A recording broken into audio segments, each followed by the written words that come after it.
Testing, testing. Hello, and such. My name is Isaiah Plavnik, and I play Edward von Arkham of the MHS Hysteria, and I'm a steampunk. I'm here to explain what that means to anyone who doesn't know, and hopefully teach those who do know something they didn't already. Without further much ado about nothing, if you're one who likes to walk about in a waistcoat and goggles, chances are you've been stopped at least 300 times and asked, "What is steampunk?" To which, 20% of the time, you will respond, "Victorian science fiction." 30% of the time, you will respond, "Have you ever seen Wild Wild West?" And 50% of the time, you will respond, "It's complicated." Alternatively, you might just link them the Wikipedia page or show them a picture of this guy. Hi. And whilst any of these answers will keep the conversation brief, the civilian will most likely remain curious. The term steampunk was originally used by this guy. How you doing? K.W. Jeter, a science fiction writer from the 1980s who coined the phrase to describe the works of fellow authors Tim Powers, James Blaylock, and himself.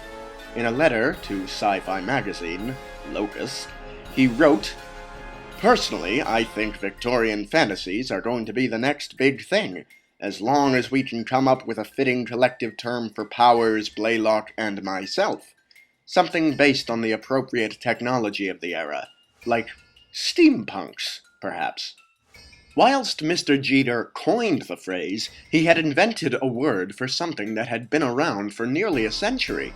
It can be said that the culture started with H.G. Wells and Jules Verne, authors of such works as The Time Machine and 20,000 Leagues Under the Sea, respectively. These novels took the industrial revolutionary concept of making modern technology more efficient and extrapolated it to fantastical heights. It also just so happened that these novels were written during the Victorian era, during the waning age of Romanticism and the dawning age of modernism. It is from this unique marriage of science and romance that steampunk was born. Therefore, we can define the steampunk aesthetic by dissecting its DNA. Or rather, the philosophy behind it. Let's take a look at a piece of modern technology. Ooh, good grief, that's ugly. It's just a slab with some numbers and letters on it. It's got no soul, no personality. And how does it work?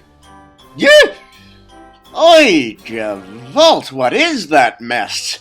Can you tell what's going on there? Because I certainly can't. Now, let's try and wash the taste out of our brains by taking a look at the same device from a bygone age. Woo, that is pretty. Now, let's look inside it. Hello, gorgeous. Even though I might not know exactly how it operates, I can look at it and understand how it works. This ethos is at the heart of steampunk, beauty in verisimilitude. If it can be more or less understood by sight alone, it is beautiful. This ethos comes from the bright-eyed scientific curiosity inherent in Victorian society.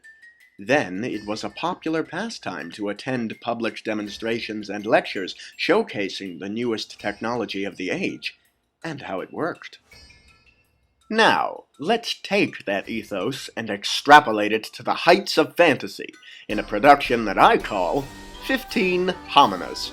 Homina, homina, homina, homina, homina, homina, homina, homina, homina, homina, homina, homina, homina, homina, homina, hey, hey, hey, hey, hey! There are children on this site. Well, you get the picture. The central theme behind the steampunk aesthetic is to take something practical and make it beautifully practical. This aesthetic can be applied to lamps, computers, cars, etc., etc., etc. In specific terms of fashion, the theme is reversed. take something beautiful and make it practically beautiful. Drawing again from the Victorian era, fashion at the time was just on the brink of beauty and practicality. Certainly more practical than any preceding fashion, but there's still something missing. There we go! The addition of leather accessories, goggles, external corsetry, and various apparatuses it gives the outfit a sense of purpose, function, and specific identity. But the one element at the very foundation of steampunk is that of fantastical imagination, which goes all the way back to Wells and Verne. Their novels, whilst exploring varying amalgamations of science and romance, were also works of certain fantasy.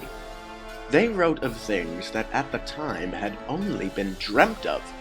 From submarines to time machines, their imagination stretched to the future, and hence steampunk does as well. And it is this fantastical imagination that defines steampunk not simply as a subgenre of science fiction, but as logical fantasy. Thank you for listening, and I hope this video leaves you both entertained and enlightened. Happy steampunking! Steaming, punking, happy punking. Hey, that doesn't sound right.